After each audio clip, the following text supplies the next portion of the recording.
ഇപ്പോൾ P K Basheer മാധ്യമങ്ങളോട് സംസാരിക്കും. സെക്രട്ടറി കളക്ടർമാരും കൂടി മീറ്റിംഗ് കൂടി, കൊങ്കൻ്റെ ആളുകളൊക്കെ മീറ്റിംഗ് കൂടി, അവിടുത്തെ കാര്യങ്ങളൊക്കെ ഒന്ന് വിലയിരുത്തിയതിന് ശേഷം ഒരു ടീമിനെ പറഞ്ഞയച്ചു. PWD secretary Adheera IAS, additional secretary Vinod IAS, chief എഞ്ചിനീയർമാർ, അതുപോലെ തന്നെ കളക്ടർ, വയനാട് കളക്ടർ, ഇവരെല്ലാം സൈറ്റിൽ പറഞ്ഞയച്ച് അവിടുത്തെ സ്ഥിതിഗതികൾ. അവിടെ മണ്ണ് ഒന്നായിട്ട് കൂട്ടിയിട്ടുണ്ട്. അപ്പോൾ ആ മണ്ണ് കൂട്ടിയിട്ടാണുണ്ടാകുന്ന അപകടം. കാരണം മേപ്പാടിയാണ്. അപ്പോൾ എന്തായിരിക്കും ഉണ്ടാകുന്നതിനെ പറ്റി പോയി പഠിച്ചു. അവിടെ ഈ മഴ പെയ്യുന്ന സമയത്ത് ജോലിക്കാരെ നിർത്തിയിട്ട് പ്രവൃത്തി നടത്തരുത്, അത് അവിടുന്ന് മാറ്റാനുള്ള നടപടി ഉണ്ടാകണം എന്നൊക്കെ കൊങ്കൺ അധികൃതരോട് പറഞ്ഞു. അത് കഴിഞ്ഞ് വന്നതിന് ശേഷം അവരതിൻ്റെ റിപ്പോർട്ട് തന്നു. അതിൻ്റെ അടിസ്ഥാനത്തിൽ 1-ാം തീയതി വീണ്ടും കൊങ്കൺ അധികൃതരെയും കളക്ടർമാരും ഓൺലൈനിലും സെക്രട്ടറി ഞാനടക്കമുള്ള ഉദ്യോഗസ്ഥന്മാരടക്കമുള്ള മീറ്റിംഗ് കൂടി.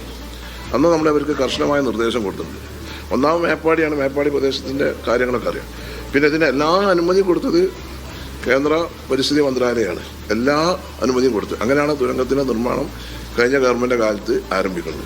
ഇപ്പോൾ വളരെ നിർഭാഗ്യമായി, കാരണം നമുക്ക് എന്താണ് ഇവിടെ സംഭവിക്കണമെന്ന് ഇപ്പോൾ പറയാൻ പറ്റില്ല. മണ്ണിടിഞ്ഞു, 8 ആളുകൾ മണ്ണിനടിയിൽ പെട്ടിട്ടുണ്ടെന്നാണ് ഇപ്പോൾ പ്രാഥമികമായി കിട്ടിയിട്ടുള്ള റിപ്പോർട്ട്. ഒരാളെ അവിടെ രക്ഷപ്പെടുത്തിയിട്ടുണ്ട്. അദ്ദേഹത്തിൻ്റെ സ്ഥിതി എന്താണെന്നുള്ളത് ഇപ്പോൾ വ്യക്തമായൊരു വിവരം കിട്ടിയിട്ടില്ല. സംസ്ഥാന സർക്കാരിന്റെ നിർദ്ദേശങ്ങൾ അവഗണിച്ചതാണ് ഈ ദുരന്തത്തിന് കാരണം എന്നല്ലേ? അപ്പം സംസ്ഥാന സർക്കാരിൻ്റെ നിർദ്ദേശങ്ങൾ വെച്ചാൽ നമ്മൾ ഈ കാര്യങ്ങളൊക്കെ പറഞ്ഞിട്ടുണ്ട്. കൊങ്കൺ നമുക്ക് കൺട്രോൾ ചെയ്ത് നമ്മൾ PWD അല്ല വർക്ക് നടത്തുന്നത്.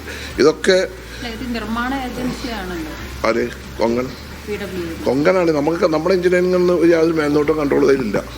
നമുക്കൊരു കൺട്രോൾ ഇല്ല. കഴിഞ്ഞ ഗവൺമെൻറ് കാലത്ത് അങ്ങനെ കൊടുത്തിട്ടുള്ളത്. PWDൻ്റെ ഒരു നോക്കുകുത്തിയായിരുന്നു. PWDക്ക് അതിൽ യാതൊരു പാർട്ടും അതിന് കിട്ടിയിട്ടില്ല. പിന്നെ അവിടെ എങ്ങനെ അനുമതി കൊടുത്തു എന്നൊക്കെ പരിശോധിക്കണം. വയനാടാണ്. കാരണം ഈ ടണലാണ്. മേപ്പാടിയിലെ മണ്ണ് എന്ന് പറഞ്ഞാൽ നമുക്കറിയാം, ചൂരന്മേല ഒരു മേഘവിസ്ഫോടനം, ഒരു അതിരൂക്ഷമായ ഒരു മഴ ഉണ്ടായാൽ അവിടെ എപ്പോഴും മണ്ണിടിച്ചും ലാൻഡ്സ്കേപ്പ് ഉണ്ടാകുന്ന ഒരു പ്രദേശമാണ്.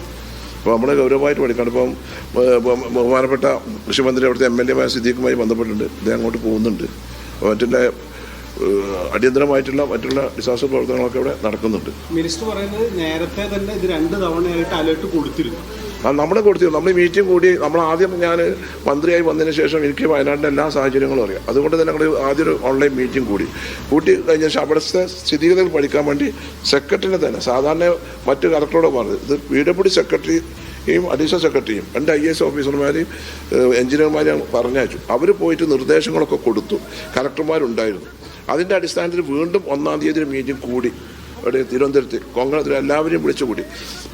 ആ മീറ്റിംഗിൽ ഞാൻ വ്യക്തമായി പറഞ്ഞത് കേരളമാണ്, വയനാടാണ്, എപ്പോഴാണ് വളരെ ശ്രദ്ധിക്കണം. ആ മണ്ണ് അവിടെ നിൽക്കുന്നത് വളരെ അപകടം ചെയ്യുന്നൊക്കെ നമ്മൾ പറഞ്ഞതാണ്. ആ മണ്ണ് ഈ ഒരു സമയത്ത് അവർക്ക് എടുക്കാൻ കഴിയില്ല എന്നുള്ളതാണ്. അവർക്ക് എന്താ വെച്ചാൽ ആ മണ്ണ് അവർക്ക് തന്നെ യൂസ് ചെയ്യണം എന്നുള്ള നിലക്കാണ് അവർ അതിൽ നിന്നത്. ഈ PWD ഇതിലൊരു ഭാഗമല്ലേ ഈ നിർമ്മാണത്തിലെ തുരങ്കപാത? അതിൽ അഗ്രിമെൻ്റ് ഞങ്ങൾക്കതിനകത്ത് ഇത് കിഫ്ബിയുടെ ഫണ്ടിൽ അവിടെ ചെയ്യുന്നതാണ്. ഞങ്ങൾ എൻജിനീയേഴ്സിനല്ല മേൽനോട്ടം. പക്ഷെ ഞങ്ങൾ ശക്തമായ മീറ്റിങ്ങിനകത്ത് സാറ് വിട്ട മീറ്റിങ്ങിനകത്ത് പറഞ്ഞതിൻ്റെ അടിസ്ഥാനത്തിൽ ഒരു ജോലിക്കാരും അവിടെ മണ്ണിൻ്റെ അടിയിൽ പെട്ടിട്ടില്ല. പെട്ടത് എൻജിനീയേഴ്സും സെക്യൂരിറ്റി ഗാർഡും ആണെന്നാണ് പറയുന്നത്. അവിടെ വർക്ക് ഉണ്ടായിരുന്നെങ്കിൽ ഇതിലും വലിയ ദുരിതത്തിലേക്ക് പോയേനെ. അത് മിനിസ്റ്റർ വളരെ സ്ട്രോങ് ആയി 3 മീറ്റിംഗ് ഈ കഴിഞ്ഞ 3 ആഴ്ചേൻ്റെ ഇടയ്ക്ക് മന്ത്രി അത് ആൻറ്റിസിപ്പേറ്റ് ചെയ്തിട്ട് വിളിപ്പിച്ച് ഞങ്ങൾ പറഞ്ഞയപ്പിച്ചു. അടുത്ത ആഴ്ചയും കൂടെ ഞങ്ങൾക്കൊരു സൈറ്റ് ഇൻസ്പെക്ഷൻ വെച്ചിട്ട് അത്രയും ഞങ്ങൾ ഗാർഡഡ് ആയിരുന്നു. അത് ബഹുമാനപ്പെട്ട മിനിസ്റ്റർ നേരത്തെ ഇത് ആൻറ്റിസിപ്പേറ്റ് ചെയ്താണ്. അതുകൊണ്ടാണ് അവിടെ എഞ്ചിനീയേഴ്സും മറ്റവരും മാത്രമായത്.